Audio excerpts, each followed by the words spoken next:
அறிந்திருக்கின்றீர். ஆண்டவரே, நீர் என்னை ஆய்ந்து அறிந்திருக்கின்றீர். உமது ஆற்றலை விட்டு நான் எங்கே செல்லக்கூடும்?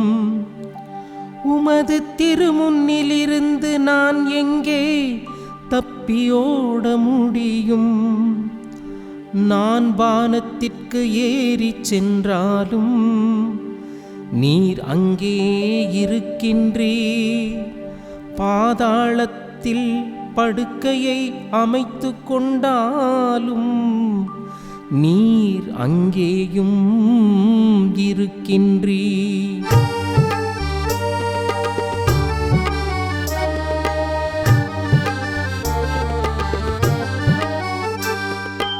ஆண்டவரே, நீர் என்னை ஆய்ந்து அறிந்திருக்கின்றீர். ஆண்டவரே, நீர் என்னை ஆய்ந்து அறிந்திருக்கின்றீர்.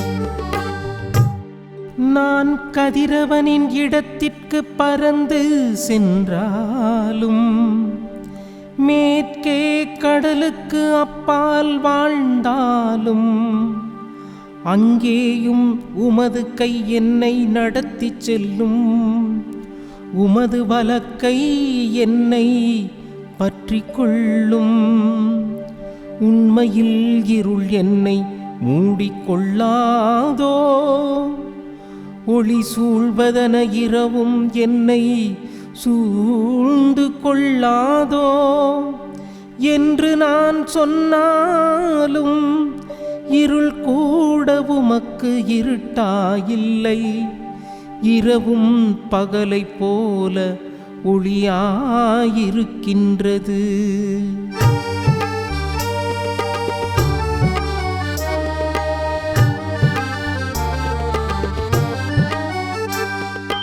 ஆண்டவரே, நீர் என்னை ஆய்ந்து அறிந்திருக்கின்றீர்.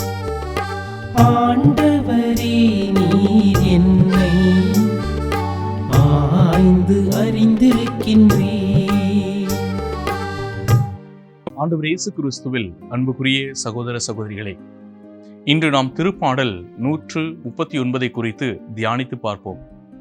திருப்பாடல்கள் வரிசையில் ஒரு சில திருப்பாடல்கள் மிகவும் சிறப்பு வாய்ந்த திருப்பாடல்கள், நன்கு பிறரால் அறிந்த திருப்பாடல்கள், அதிகமாக தியானிக்க உதவுகின்ற திருப்பாடல்களாக இருக்கின்றது. அப்படிப்பட்ட ஒரு சில திருப்பாடல்களில் 139 என்ற இந்த திருப்பாடலும் சிறப்பு வாய்ந்த ஒரு திருப்பாடல். காரணம், இறைவன் எந்தளவு நம்மை அறிந்திருக்கின்றார், நம்மை அன்பு செய்கின்றார், பராமரிக்கின்றார் என்பதை இந்த திருப்பாடல் நமக்கு தெளிவுற எடுத்து கூறுகின்றது. இந்த திருப்பாடலுடைய ஆசிரியர் அழகாய் அற்புதமாய் ஆண்டவருடைய வல்லமையான ஆசீர்வாதங்களை நமக்கு பட்டியலிட்டு காட்டுகின்றார். அது மட்டுமல்ல, ஆண்டவருடைய அற்புதமான குணநலங்களையும் இதில் பட்டியலிட்டு காட்டுகின்றார். ஆண்டவர் எந்த அளவிற்கு நம்மை அன்பு செய்கின்றார் என்பதை இந்த திருப்பாடலை வாசித்தாலே போதும் நாம் அறிந்து கொள்ள முடியும். இந்த திருப்பாடலானது 3 பகுதிகளாக கொடுக்கப்பட்டிருக்கின்றது.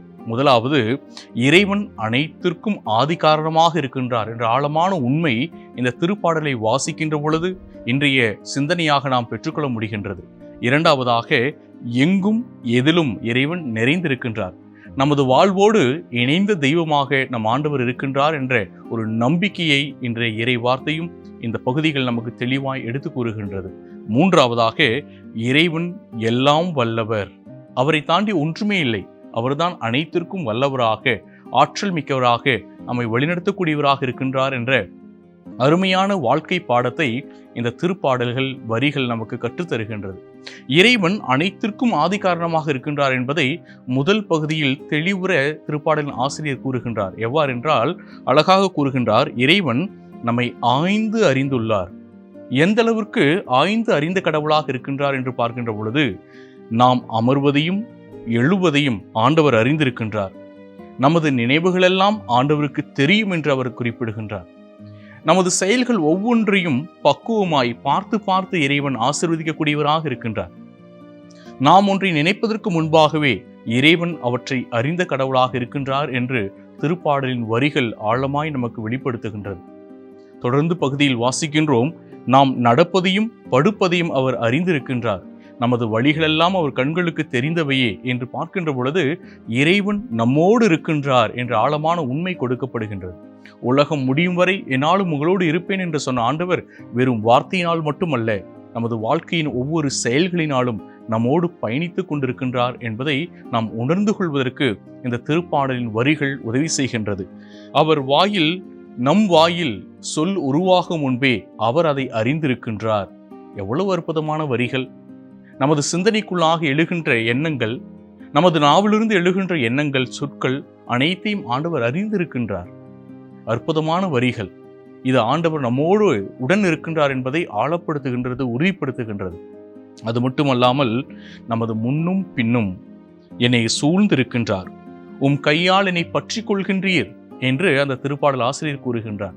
நம்மை சூழ்ந்திருக்கின்ற கடவுளாக இருக்கின்றார், அருகில் இருக்கின்ற கடவுளாக இருக்கின்றார், உடன் இருக்கின்ற கடவுளாக இருக்கின்றார், நம்மை ஆய்ந்து அறிந்த கடவுளாக இருக்கின்றார்.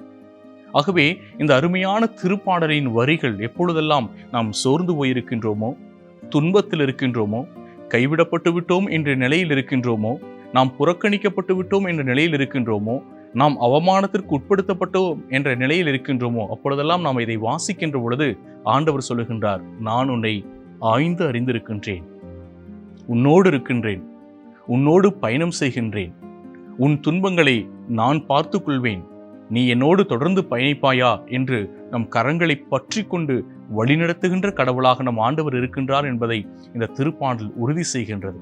அன்புக்குரியவர்களே, நமது வாழ்க்கையில் நாம் சிந்தித்து பார்ப்போம். நமது வாழ்க்கையில் ஒரு சில நேரங்கள் துன்பங்கள், நோய்கள், பிரச்சனைகள் வருகின்ற பொழுது நாம் விசுவாசத்தில் தளர்ந்து விடுகின்றோம், நம்பிக்கையில் தடுமாற்றம் அடைகின்றோம். ஆண்டவரே, எனக்கு மட்டும் ஏன் இவ்வளவு பெரிய பிரச்சனை, போராட்டங்கள் என்று நினைக்கின்றோம். அந்த நேரத்தில் இந்த திருப்பாடலின் வரிகள் நமக்கு ஆறுதல் தருகின்றது. உன்னை நான் ஆய்ந்து அறிந்திருக்கின்றேன், நீ படுப்பதையும் எழுவதையும் நடப்பதையும் நான் அறிந்திருக்கின்றேன், உன் உள்ளுறுப்புகள் ஒவ்வொன்றும் உருப்பெறுவதை நான் அறிந்திருக்கின்றேன், தாயின் கருவில் நீ உருவாகின்ற நேரத்திலிருந்து உன்னை நன்கு பார்த்து பார்த்து பக்குவமாய் ஆசீர்வதித்து வருகின்றேன் என்று இறைவன் கூறுகின்ற ஆசிரியரின் மொழிகள் நமது செவிகளில் விழ வேண்டும் என்பதுதான் இந்த திருப்பாடல் சிந்தனையாக அமைந்திருக்கின்றது. ஆக சிந்தித்து பார்ப்போம். என்னோடு இருக்கின்ற இறைவன் என்னை வழிநடத்துகின்றார், எல்லா சூழ்நிலைகளிலும் என்னை உடனிருந்து ஆசீர்வதிக்கின்றார் என்ற நம்பிக்கையில் நாம் வாழ வேண்டும். அதைதான் இந்த திருப்பாடலின் ஒவ்வொரு வரிகளுமே நமக்கு ஆழமாய் எடுத்து கூறுகின்றது. சிந்தித்து பார்ப்போம். இன்றைய நாள் முழுவதுமாக இந்த திருப்பாடலின் வரிகளை நாம் உள்வாங்கி சிந்திப்போம். என்னை நன்கு அறிந்த கடவுளாக இருக்கின்ற ஆண்டவரே, நானும் உம்மை அறிந்து கொள்ளவும், நீர் என்னோடு இருக்கின்றீர் என்ற நம்பிக்கையில் பயணிக்கவும் அருள் தாரும் என்று நாம் ஜெபிப்போமா? என்றும் வாழுகின்ற எல்லாம் உள்ள இறைவா, நீர் கொடுத்திருக்கின்ற புதிய நாளுக்காய் நன்றி கூறுகின்றோம். இந்த நாள் முழுவதுமாக உமது உன்னதமான பராமரிப்பை நாங்கள் உணர்ந்து, நீர் எங்களை ஆய்ந்து அறிந்திருக்கின்றீர் என்பதை உணர்ந்து உமக்கு நன்றியுள்ளவர்களாக உம் கரம் பற்றி கொண்டு நாங்கள் நடக்க, வாழ, செயல்பட அருள் தருவீராக. எங்கள் ஆண்டவராகிய கிறிஸ்து வழியாக உம்மை பார்த்து மன்றாடுகின்றோம். ஆமீன்.